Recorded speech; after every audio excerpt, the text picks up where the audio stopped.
Hello दोस्तों, स्वागत है आपके अपने यूट्यूब चैनल ब्रिजेंद्र एजुकेशन में।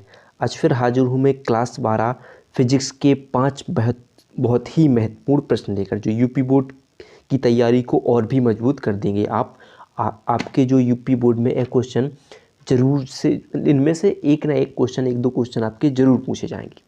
तो वीडियो को पूरा देखिएगा, इन क्वेश्चनों को नोट करते जाइएगा। पसंद आए तो लाइक और चैनल को सब्सक्राइब करना भी ना भूलिएगा। चलिए जान लेते हैं पहला प्रश्न क्या है हमारा। देखिए, पहला प्रश्न है, दहली आवृत्ति से आप क्या समझते हैं। देखिए कितना इंपॉर्टेंट है। देख सकते हैं 2019, 17, 18, 14, 11, 7, 8 जैसे अब से पूछा जा रहा है। तो इस बार भी अगर कह सकते हैं, अगर पूछा जाए तो आप अच्छे से तैयार कर लीजिएगा। तो दहली आवृत्ति होती क्या है कि प्रकाश की वह न्यूनतम आवृत्ति जिसके कारण धातु के पृष्ठ से प्रकाश इलेक्ट्रॉन उत्सर्जित होते हैं। इससे कम आवृत्ति के प्रकाश से कोई धातु से कोई प्रकाश इलेक्ट्रॉन उत्सर्जित नहीं होती, क्या कहलाती है, दहली आवृत्ति। यानी मान लीजिए किसी धातु की सतह से, मान लीजिए कोई धातु है, धातु की सतह से अगर प्रकाश इस धातु की सतह पर पड़ता है और इससे क्या उत्सर्जित हो जाए, इलेक्ट्रॉन उत्सर्जित होने की घटना क्या कहलाएगी, दहली आवृत्ति। और वह न्यूनतम आवृत्ति, वह कम से कम आवृत्ति, वह न्यूनतम आवृत्ति जिसके कारण क्या कर सके, किसी धातु के पृष्ठ से क्या करें हम, इलेक्ट्रॉन को उत्सर्जित कर सकें, वह क्या कहलाएगी, दहली आवृत्ति कहलाएगी। इलेक्ट्रॉन उत्सर्जित होते हैं और इससे कम आवृत्ति पर कोई भी से धातु से कोई भी इलेक्ट्रॉन उत्सर्जित नहीं होता, यानी इलेक्ट्रॉन उत्सर्जित नहीं होगा, तो यह हो जाएगी आपकी दहली आवृत्ति। बहुत ही इंपॉर्टेंट क्वेश्चन है, अच्छे से रट लीजिएगा। अगला क्वेश्चन भी देखिए बहुत ही इंपॉर्टेंट है, भी क्वेश्चन है कि प्रकाश विद्युत कार्यफलन से आप क्या समझते हैं। तो इसमें भी वही सेम वही देखिए, कितनी बार पूछा गया, 19, 18, 17, 16, कई बार पूछा जाता है। कितना इंपॉर्टेंट है, आप अच्छे से तैयार कर लीजिएगा। तो कार्यफलन क्या होगा कि वह न्यूनतम ऊर्जा, उसमें क्या होगा कि वह न्यूनतम आवृत्ति, और इसमें क्या होगी, वह न्यूनतम ऊर्जा जो किसी धातु के पृष्ठ से क्या कर सके, हम इलेक्ट्रॉन को उत्सर्जित करने के लिए आवश्यक होती है, वह क्या कहलाती है, प्रकाश विद्युत कार्यफलन कहलाती है। यह धातु के पदार्थ की किस पे, प्रकृति पर निर्भर करता है, और इसे हम किससे, W से प्रदर्शित करते हैं। ठीक है। युग्म उत्पादन तथा युग्म विलोपन, यानी किस सकते हैं, युग्म विनाश की क्रिया को उदाहरण देकर समझाइए। बहुत ही इंपॉर्टेंट क्वेश्चन है। तो अब जानेंगे क्या होता है युग्म उत्पादन और युग्म विनाश। देख सकते हैं, युग्म उत्पादन की बात करें तो जब कोई ऊर्जावान गामा किरण फोटोन किसी पदार्थ पर आपतित होता है, तो वह पदार्थ के किसी नाभिक द्वारा अवशोषित कर लिया जाता है तथा उसकी ऊर्जा से एक इलेक्ट्रॉन व एक पॉजिट्रॉन की उत्पत्ति हो जाती है। तो यह क्रिया युग्म उत्पादन कहलाती है। यानी जब कोई गामा किरण फोटोन, यानी फोटोन क्या होते हैं, एक प्रकाश किरण किसी पदार्थ पर आपतित होता है, यानी किसी पदार्थ पर जाता है, तो उसके नाभिक द्वारा क्या कर लिया जाता है, अवशोषित कर लिया जाता है तथा इस ऊर्जा को वह कितने रूप में निकालता है, दो रूप में, एक इलेक्ट्रॉन और एक पॉजिट्रॉन के रूप में उत्पत्ति कर दिया जा सकते हैं कि जो है गामा किरण, यानी देखते हैं HV, यानी गामा किरण। जब गामा किरण किसी पदार्थ पर आपतित हुई तो क्या हुआ, उस पदार्थ द्वारा उस गामा किरणों को अवशोषित कर लिया गया और दो गैस निकाल दिया गया, पॉजिट्रॉन और इलेक्ट्रॉन की क्या की, उत्पत्ति। तो ये आप समीकरण को लिख सकते हैं। सेम इसी का उल्टा हो जाएगा कि जब एक पॉजिट्रॉन व इलेक्ट्रॉन आपस में संयोग करते हैं, जब पॉजिट्रॉन और इलेक्ट्रॉन आपस में संयोग करते हैं, तो वे तुरंत ही भी एक दूसरे का विनाश कर देते हैं। क्या कर देते हैं, विनाश कर देते हैं। और तथा इनके स्थान पर दो गामा फोटोन देख सकते क्या है, ये क्या हो जाएंगे, आपकी गामा फोटोन हो जाएंगी।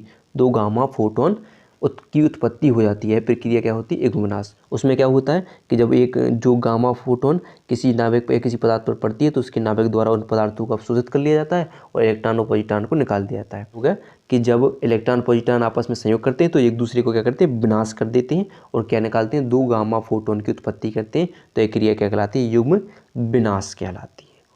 चलिए तो अगला क्वेश्चन देख लेते हैं। देखिए प्रश्न नंबर 4 है, विचलन कोण एवं वर्ण विक्षेपण से क्या तात्पर्य है, वर्ण विक्षेपण क्षमता का सूत्र लिखिए। तो सबसे पहले देखिए विचलन कोण की बात की जाती है। विचलन कोण की बात कीजिए तो विचलन कोण जैसे आपने एक प्रिज्म पढ़ा होगा कि मान लीजिए कोई एक आपतित किरण है और एक, मान लीजिए आपतित किरण है और यहाँ से क्या हो गई, एक निर्गत किरण, यहाँ से ये निकल रही है, आपतित किरण और एक निर्गत किरण। जब हम आपतित किरण को आगे की ओर और निर्गत किरण को पीछे की ओर बढ़ाते हैं तो जहाँ पर ये एक दूसरे पर मिलती हैं और यहाँ पर मिलती है यानी एक बिंदु डी मान लीजिए जहाँ पर एक दूसरे को मिल रही हैं वो बिंदु डी है, और जो इन बिंदु डी के इन दोनों किरणों के बीच जो कोण बनेगा वो लैम्डा होगा, यानी वो कौन सा कोण कहलाएगा, विचलन कोण। यानी देख सकते हैं कि प्रिज्म पर आपतित किरण को आगे की ओर, यानी आपतित किरण को हमने क्या होता है आगे की ओर, तथा निर्गत किरण को पीछे की ओर बढ़ाने पर, देख सकते हैं पीछे की ओर बढ़ाने पर वे एक बिंदु पर मिलती है। मान लीजिए एक बिंदु पर डी पर मिलती हैं, तो इस बिंदु पर इन दोनों किरणों के मध्य बना कोण क्या कहलाता है, विचलन कोण कहलाता है। यानी प्रिज्म पर किसी आपतित किरण को आगे की ओर और निर्गत किरण को पीछे की ओर बढ़ाने पर जहाँ जिस बिंदु पर मिलती हैं और उस पर बने कोण को क्या बुलाता है, विचलन कोण कहा जाता है। ठीक है, फिर से हम डेल्टा से प्रदर्शित कर सकते हैं, डेल्टा से प्रदर्शित करते हैं। ठीक है, फिर बात करें कि प्रिज्म पर आपतित वर्ण विक्षेपण की बात करें। वर्ण विक्षेपण जानते हो कि मान लीजिए वही प्रिज्म की बात करें, प्रिज्म पर किसी आपतित किरण हो रही हो, आपतित किरण जैसे प्रिज्म पर आपतित श्वेत प्रकाश की किरण अपने घटक रंगों वाली किरणों में विभाजित होती है। जो आपतित किरण, मान लीजिए कोई प्रिज्म पर एक श्वेत रंग की प्रकाश आपतित हो रही हो और वह क्या हो जाए कि जो अपवर्तन के बाद वो कितने अपने 7 अवयवी रंगों में क्या हो जाए, वह विभक्त हो जाए, तो वह क्या कहलाता है, वर्ण विक्षेपण कहलाता है। यानी जब श्वेत प्रकाश किसी प्रिज्म से गुजरती है तो वह किसने अपने 7 अवयवी रंगों में विभक्त हो जाए। जैसे आपने इंद्रधनुष का वर्णन देखा होगा कि इंद्रधनुष कैसा होता है, 7 रंग का होता है, तो 7 रंगों में बढ़ जाता है, तो इंद्रधनुष का वर्णन वर्ण विक्षेपण का एक उदाहरण है। तो आप कैसे लगते हो कि प्रिज्म पर आपतित श्वेत प्रकाश की किरण का अपने घटक रंगों वाली किरणों में विभाजित होने की घटना को वर्ण विक्षेपण कहते हैं। इसमें 7 रंग आपने पढ़े होंगे, विविग्योर, VIBGYOR, बैगनी, इंडिको आसमानी, ब्लू नीला, ग्रीन हरा, येलो पीला, ऑरेंज नारंगी और रेड लाल। ये 7 रंग होते हैं इस वर्ण विक्षेपण में। अब बात कर रहे हैं हम वर्ण विक्षेपण क्षमता की। ठीक है, एक क्वेश्चन जानते हैं वर्ण विक्षेपण क्षमता क्या होती है।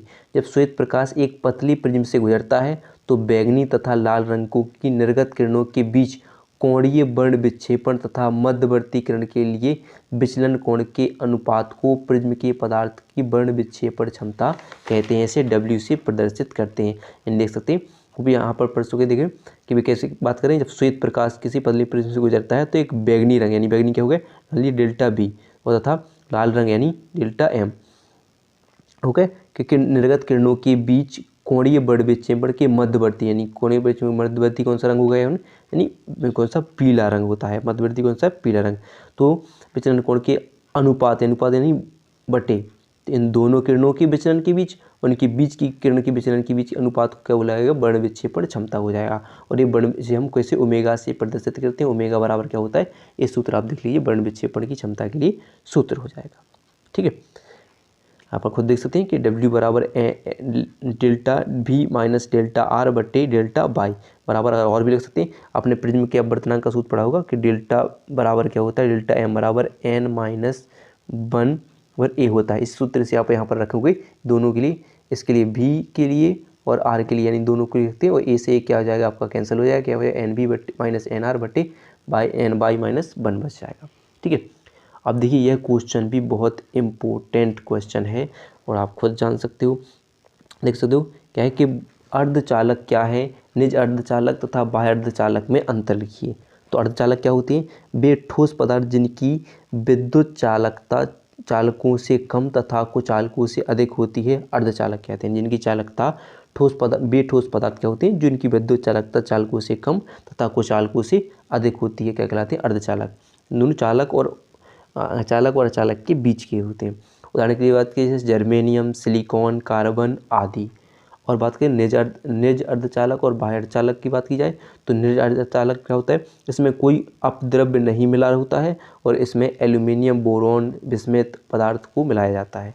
इसका कोई व्यावहारिक उपयोग नहीं होता है, इसका उपयोग अनेक युक्तियों में होता है। ठीक है, इस प्रकार ये 5 आपके महत्वपूर्ण क्वेश्चन हो जाते हैं। वीडियो पसंद आई हो तो वीडियो को लाइक और चैनल को सब्सक्राइब करना ना भूलिएगा।